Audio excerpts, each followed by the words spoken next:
everywhere in the world. At any point, you can use your ship and go in the water, you can swim, dive, you can go on land, come back. It's always there, it's always on the map.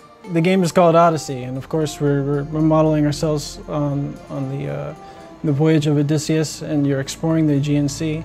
It doesn't take place at the same time, but it's the same experience that we're trying to give to the player. And naval is a huge important part of that. Also, the map is huge, I mean, really big.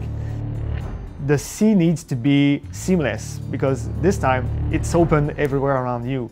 So we had to do a lot of tech on that, making sure that the shorelines where you could see like the waves coming and dying on the beaches. You have a lot of big waves when you go far away in the ocean.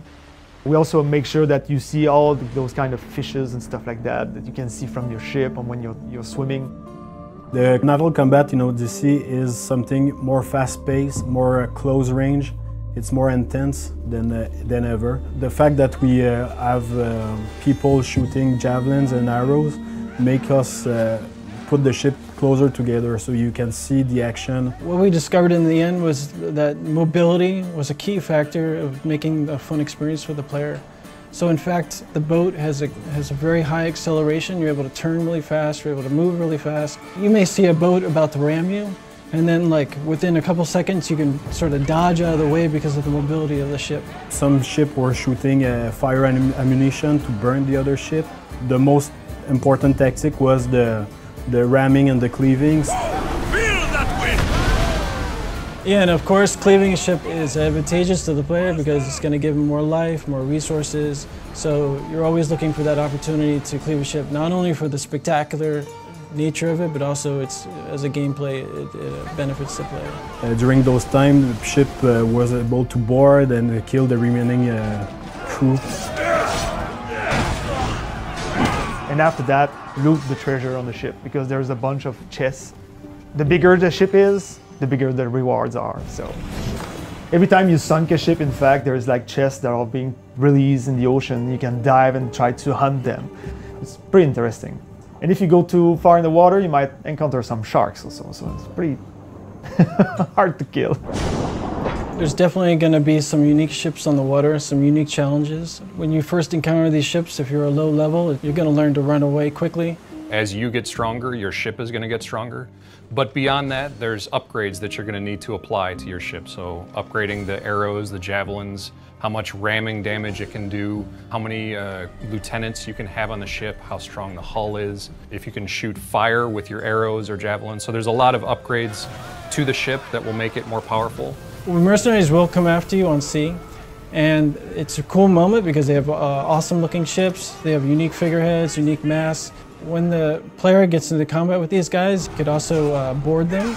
And so you can fight the mercenary like hand to hand on the deck of his ship, and hopefully you can even Sparta kick him off the deck. And this is like a way cooler moment to take out a mercenary in the game.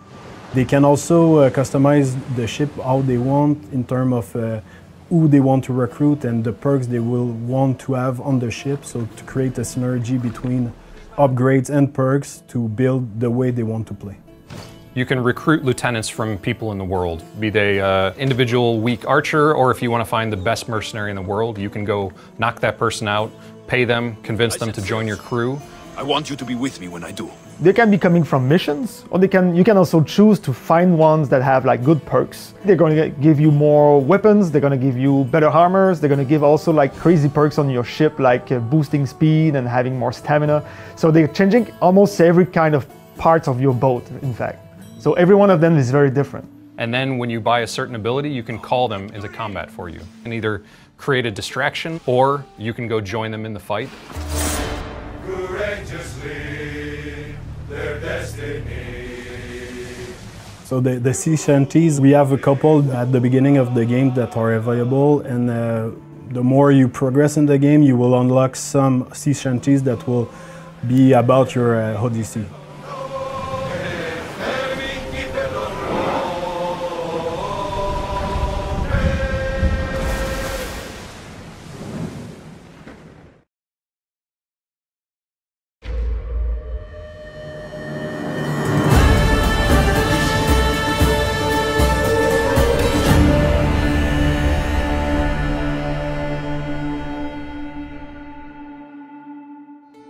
So you're born in Sparta, your player character is born in Sparta, but you move out of Sparta at an early age. So your combat style is not a true Spartan phalanx with the shield and the spear. You're fighting on your own. You're fighting for your money. You're fighting for your life all the time. So your combat is very active, very dynamic. So that meant that we wanted to give them these awesome abilities, these brand new 30+ amazing abilities that can all be upgraded. And then you're going to choose of those 30 abilities, where do you want them? What power do you want them to be? And how are you going to mix and match them in combat? So the base combat is based on Assassin's Creed Origins. It's the same sort of hitbox-based distance, timing, but then we've added all the abilities. We focused on mobility. You're much more active and dynamic, dodging and parrying instead of sort of turtling with a shield. Without the shield doesn't mean that you don't have the defensive option actually. We have the parry that is fairly generous. Compared to a block, what it does is it's creating you an opportunity to take back on the offense. If you want to sneak around, put the hood on, you know, it can hide in the bushes and, you know, lure people in and use some of the abilities that are stealth, you can do that a lot more than we've done since Syndicate. Because of your DNA, because of the spear being an artifact of the first civilization, you combine those two things and you get just really, really impressive game-changing abilities for range, for shooting your bow, for the melee combat, and then for assassination as well. You have to build up adrenaline, energy for the spear to use that and unleash these abilities. So you have to use your base combat to build up the adrenaline, and then you unleash spear abilities. So regardless of how you choose to map the abilities, which weapon you want to wield, you will always have a strong aesthetic that's true for a Greek hero warrior. We have 2 weapon slots, the bow, you have 5 gear slots on your character. All of those can be upgraded at the blacksmith to your current level. You're the only character in ancient Greece that has a first civilization artifact, but there are mercenaries, there are very strong enemies with the Spartans and the Athenians that you're going to face that will challenge you constantly.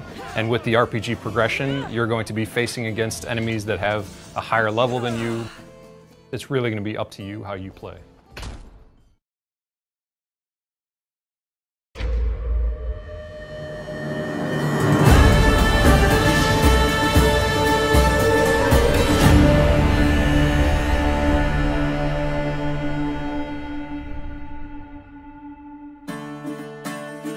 With Assassin's Creed going into like a fully fledged open world RPG, we knew that choice was the next logical step for us. We were like, hey, choice is our thing. It's the philosophy that's flowing through all of the creation of the game, and that extends to being able to choose your character. It extends to naval and how you're going to customize your ship, how you're going to play with your ship, who you're going to recruit for your ship, and then you can make a choice about the way you're going to approach quests. It had to be everywhere or nowhere at all in terms of how we were looking at making things. So yes, the narrative will lead to different conclusions, but if you go off the beaten path, you will be surprised and you will have to make choices, sometimes dire, sometimes not. So yes, we want to give that autonomy to the player. You can choose if you're going to help the Athenians dominate the Greek world or the Spartans, and you can change your choice in that playthrough as well. We wanted to approach the combat in a way that gave the player more options, more customization, more ability to have choice in the way that they approach every combat situation. So that meant that we wanted to give them these awesome abilities, these brand new 30+ amazing abilities that can all be upgraded. If I want to shoot people with bow and arrows and specialize in that, you can do it. If you feel that it's more like melee fighting, you can do it as well. And if you feel that it's a little bit more stealth that I would like to do and, you know, get the drop on them, that's all available for you as well. So very poetic for someone covered in blood. I like it. The romancing, we have a handful of characters that we can romance. They don't necessarily intertwine with the bigger picture, so they're much more regional content stories or, you know, a little bit more for fun. When we set out to make the story in Assassin's Creed Odyssey, we knew that we were going to have multiple endings. Now, for us, it meant making a series of choices through a series of quests that would impact the ending, and not just be multiple endings based on one decision you make at the end, which sometimes other games fall prey to. Just because you're making choices doesn't mean that you're going to be cut off from half the game for making these choices. You're simply going to have your own unique experience. Something that I really like about our game is the variation of tones. I never thought Poseidon's anger would be too much for the mighty Cassandra's stomach.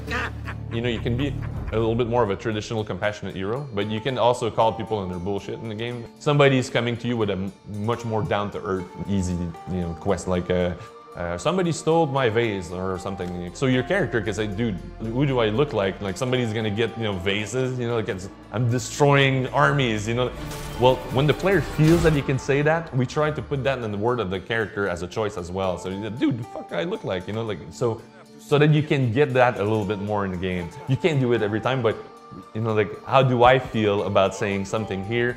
We tried to mimic that and then have the characters react. Cassandra, what do you think we should do? Player choice is a motivator. It connects you with what you're doing. The game is talking to me and I need to respond to that. So the player choices are felt in dialogues, but they're also felt in the world. So in the play style that I'm going to choose in the game, the mix and matching of the abilities, who I want to interact with, Sparta, Athens, what do I want to do as a player? You decide and it's your choice to do it.